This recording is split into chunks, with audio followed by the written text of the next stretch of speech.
ginawa natin ay inayos. Sabi ko kay Papa Ido, kung talagang love na love mo si Beyonce, formal mong ligawan sa bahay niya, sa bahay nila. Puntahan mo at ligawan. Yun, Kuya Bal, yun ang challenge kay Eds no? Ako mismo. Ayan, shoutout kay Kalinga Pedro. Alam mo, Eds, kung talagang wala, no, kung patunayan mo na, ipakita mo, i-vlog mo, Eds, yung pagpunta sa bahay ni Beyonce, dalawin mo at ligawan mo, hingin mo yung kamay ni Beyonce sa harapan ng magulang. Ito ang sinasabi ni Kuya Bal para matapos na itong hakahakang ito. Tama si Kuya Bal.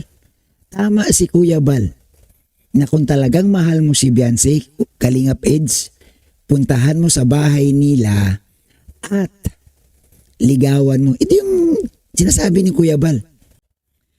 So ito na mga kapatid, ang pinakamainit na balita na ating nasagap ngayon dito sa loob ng Kalingap. Isa ito sa pinakamainit na usapin dito po, no, sa Kalingap community. So guys, samahan ninyo ako na pakinggan natin at gawa natin ng reaction itong upload ni Kuya Bal kung saan, no, nag-imbestiga na po si Kuya Bal. So ibig sabihin guys, kapag nag-imbestiga ka dito, may resulta ito. At ito po ang ating alamin. Pero guys, bago tayo magpatuloy, suportahan po muna natin si Kuya Bal at si Kalinga Prab at si Ate Edna. At syempre, isama nyo na guys ang lahat ng mga reactor. So guys, tuloy na po tayo. So pakinggan natin, no? Magtuloy-tuloy na tayo at after nito at saka tayo gagawa ng reaction. Yan, magandang araw po sa ating lahat, mga Kalingap, mga kaibigan. Magandang araw, Kuya Bal. Gusto ko lang pong linawin, ito pong live kagabi ni Ate Glo regarding po sa hiwalayang Beyonce at Ido na binanggit dito ay may third party. Sa kanyang title, Beyonce nagparaya, Mariel success. Ito po yung kanyang reaction kay Ate Glo. Ika lang, Kuya Bal. Sino ba yung Mariel na yan? Hindi ako masyadong pamilyar dyan eh. Na yung Mariel, wala talaga sa totoo lang, honest.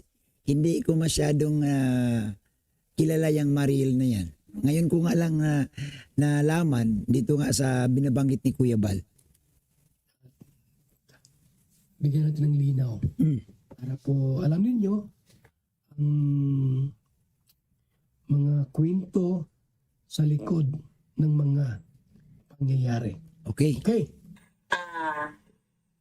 Babaeng gusto, babaeng nanggulo dito sa IDSI. At ngayon, successful na siya. Ano? Nanggulo. Dahil kung ang nakaraan noon na ito siya ay nagbitiw ng salita na hindi niya tatantanan ang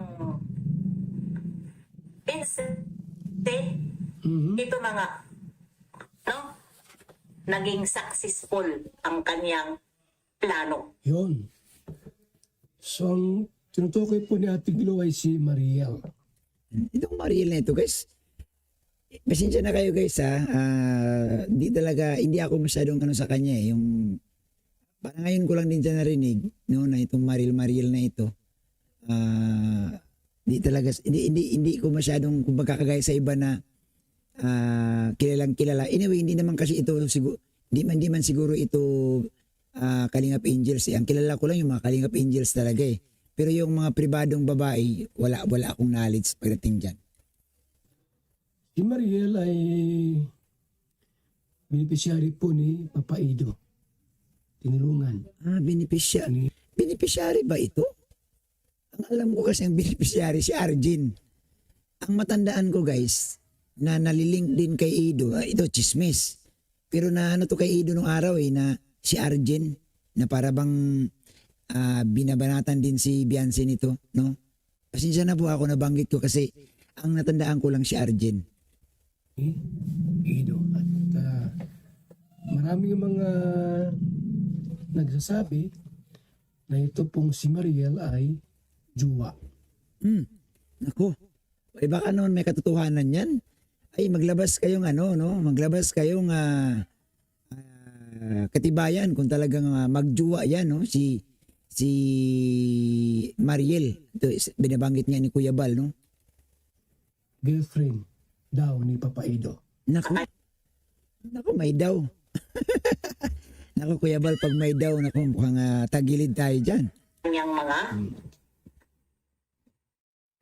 kinukomment noon. At yun, si Bibi Beyonce na ang nagparaya. Kaya isaksak mo sa baga mo kung maggusto sa'yo. Bakit ba? Maisaksak ba sa bagay yun? Hindi naman pwede siguro isaksak sa bagay yun. Yun. Yung nilalandian mo.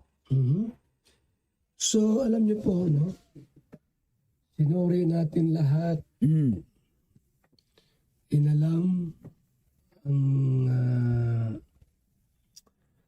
mga bagay na ito, sinisiyasat, tiningnan kung si Mariel nga, yung beneficiary ni Ido, ang nasa likod. Mga kaibigan. At sa ating pagsisiyasat at pagsasaliksik, walang kinalaman daw po. Walang kinalaman daw po si Mariel sa mga bagay na ito. Oh, yun naman pala. O di, solve na ang problema. Wala naman palang, kung walang kinalaman si Mariel dito, nako, ang laki ng pag-asa na mabuo ulit ang IDC. Ang laki ng pag-asa. May gumagamit lang pong isang mapanira at ginamit ang pangalang Mariel. Nako, dapat Kuya Bal, malaman natin yan kung sino yung gumagamit, sino yung mapanira na ginagamit si Mariel. Yun ang importante dun eh. Ano bang, sino ba nag-solsol sa kanya? Sino ba ang, sino ba nag-utos sa kanya para gamitin itong si Mariel? Kasi dahil nga dito, no, sa nangyaring ito, napagbintangan itong si Mariel, kung totoo man, ano, na ginagamit si Mariel para masira itong EDSI. Kaya yan, no? Ay ang layunin para siraan si Papa Ido natin. Subalit, sa aking pagsaliksik at pagsisiyasat ay wala pong katotohanan. Nako. So guys, dito maganda. Kung pansinin mo ang sinasabi ni Kuya Bal, maganda po ang sinyalis nito. Walang katotohanan yung mga paninira nila. So ibig sabihin nito Kuya Bal, anong ibig sabihin nito? Mabubuo na ulit? Kasi kailan naman nangyari itong mga bagay na ito dahil nga sa sinasabi nilang third party, dito nilinaw ni Kuya Bal ayon sa pagsasaliksik, ayon sa pag-imbestiga, paninira lang pala at ginamit lang itong Mariel. So ibig sabihin nito, dito Kuya Bal ba, ang ibig sabihin, pwede na ba nga umasa kami? Umasa ang mga supporters na mabuo na muli, no? Manumbalik na muli ang EDSI? Yan naman Kuya Bal, nagtatanong lang.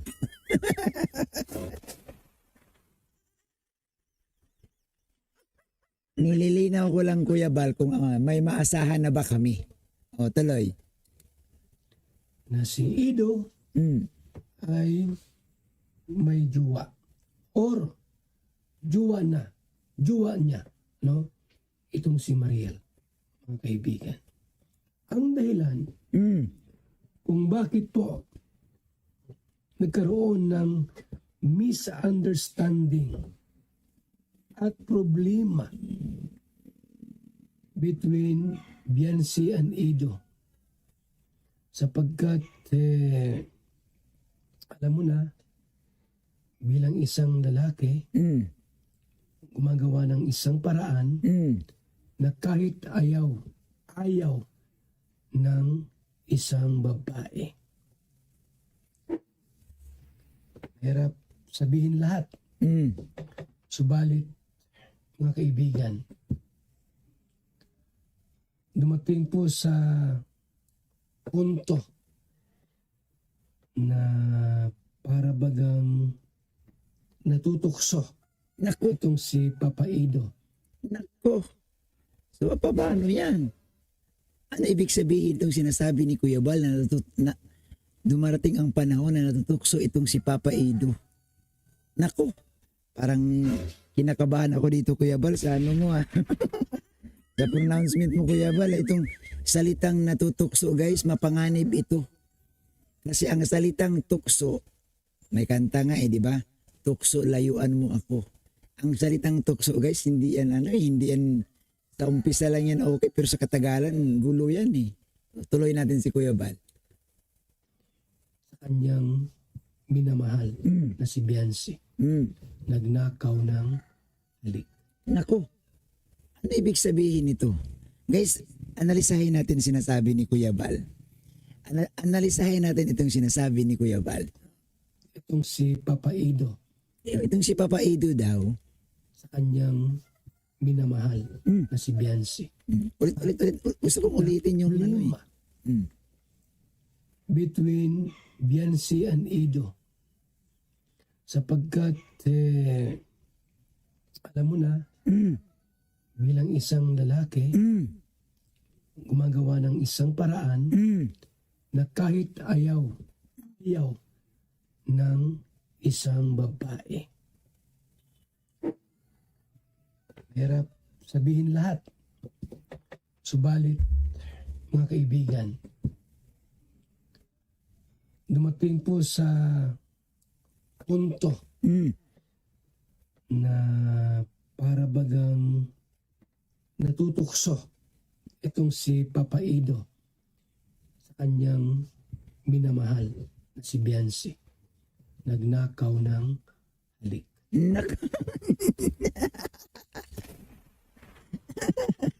Kuya Bal naman talaga, pinitin pa tayo, guys. So, nagnakaw ng halik. Hindi. Kuya Bal, kung kay Beyonce siya nagnakaw ng halik, walang problema do.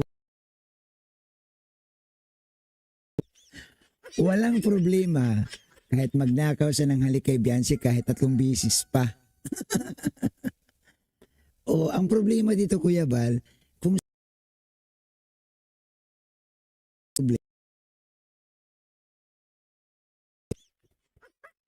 guys, wag niyo na po yung mga nakaw-nakaw na halik. Naku, yung tukso-tukso, mahirap. Sabi ko nga sa inyo kanina, ang tukso, guys, hindi yan nakakabuti. No, nakakabuti lang yan sa umpisa. Kasi feeling mo, swerte ka. Iba ang pakiramdam Pero pag nangyari na yan, guys, naku, pag nalaman yan ng iba, baka sumabit ka. Nagnakaw ng halik. Kung ang ninakaw mo ay gamit, ang ninakaw mo ay pera, isang babae, ay kumbaga sa ano po pwede mong sige, okay lang yan. Pera lang yan. Pero halik po ang ninakaw. Nako, Hindi nagpaalam. Mga kaibigan. Halik. Alam mo naman, si Beyonce po ay dalagang Pilipina. nakas naman. Hindi pa po yan nahahalikan. Nako. Talaga naman si Kuya Bal.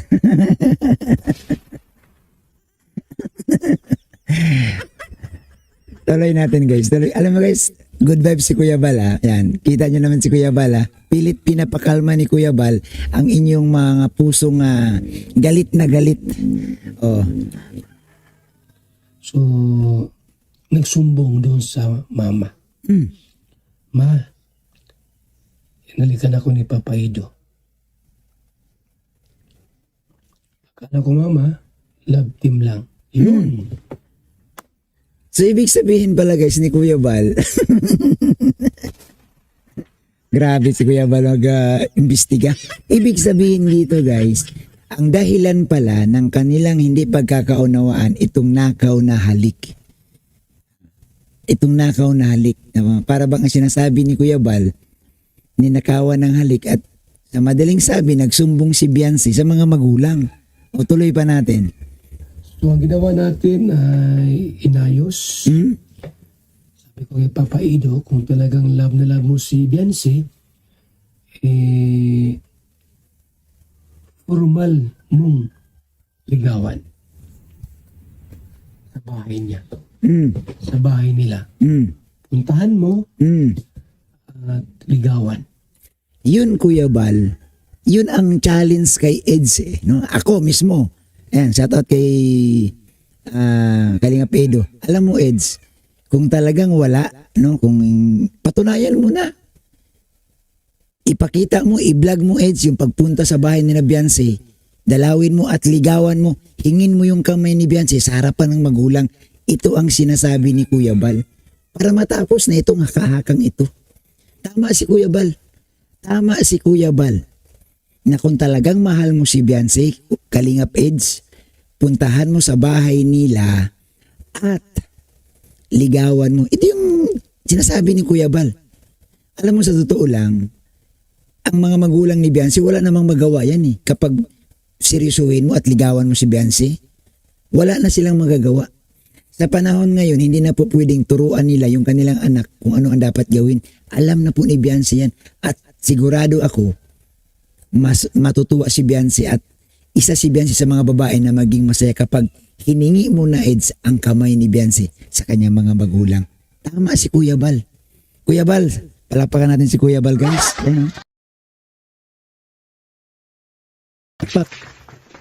Tama, ito yung sinasabi ko Kuya Bal. Ito yung sinasabi ko na kung wala naman palang third party, bakit hindi kayang pumunta ni Eds sa bahay nila at haranahin, ligawan, ipagpaalam sa magulang na mahal ko po ang anak ninyo at gusto ko siyang magiging kasintahan at balang araw gusto ko siyang magiging misis. O di po ba? Mas maganda po. Ng formal. Correct. Ganon. Kasi po alam niyo po mga kaibigan, itong si Papa Ido po at si Biancy ay may tinatawag na mutual understanding. Sapagkat sa loob ng halos 2 taon nilang magkasama ay napalagayan po ng loob. Parang ganon. Naging magaan ang loob nila sa isa't isa. Kuya Bal, ito nga sinasabi Kuya Bal ni Biancy, Kuya Bal. Ito Kuya Bal, panoorin mo Kuya Bal. Talagang totoo po ako dun.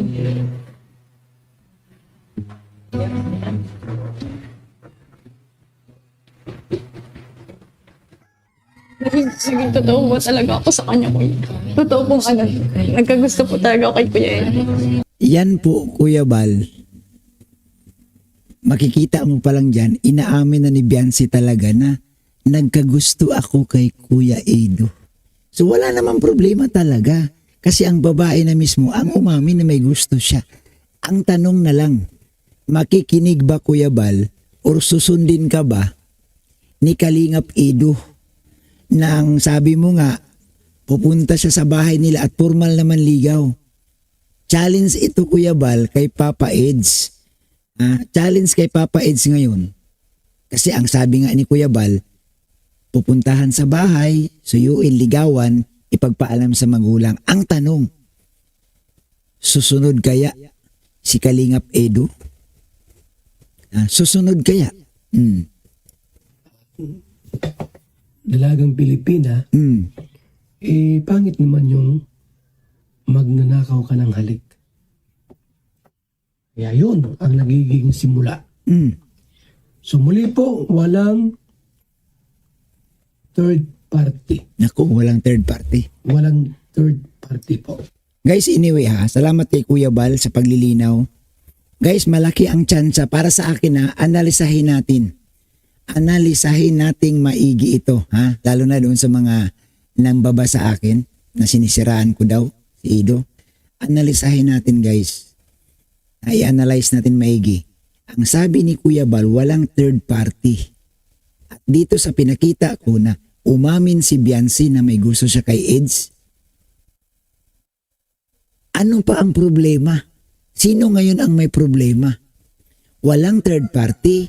Umamin na si Biancy na may gusto. Sino na lang dapat ang antayin natin? Guys, comment kayo dyan sa comment section natin. Sino dapat ang gumalaw? Sino dapat ang mag-execute nito? Sino dapat ang... Di po ba? Dapat ang gumalaw dito ngayon guys. Kasi si Biancy inamin niya na may gusto talaga siya. Di ba? Sinabi niya kay Kalinga Prab. At ito naman si Kuya Bal, tinuturuan si Ido na formal na manligaw. Eh ano pang inaantay? Dapat gagawin ni Ido ito, Kuya Bal. Kung talagang mahal niya si Biancy.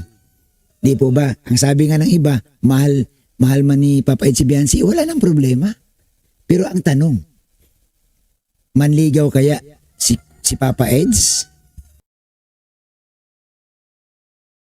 Ligaw kaya si Papa Eds? Nako, challenge ito kay Kalingap Edo. Sa totoo lang, marami mag-aabang. Dito guys, sinasabi ko, malaking pag-asa. Ang laki ng tsansa na mabuo ito. Kung manligaw si Edo at ingin ang kamay ni Biancy sa mga magulang. Kasi sa kay Biancy, wala nang problema. Inamin na ni Biancy. On television, on YouTube, inamin na ni Biancy. May gusto ko kay Edo, nagkakagusto po ako. Totoo po yung naramdaman ko. Ang tanong, susundin kaya ni Kalingap Edo ang payo ni Kuya Bal? Guys, ito po ang ating maiksing reaction. Salamat po sa inyong lahat. Comment kayo dyan sa baba guys kung ano pong inyong komento, ano pong inyong reaction sa ating upload na ito. At please, huwag niyo pong kalimutan mag-like. Maraming salamat sa inyong lahat.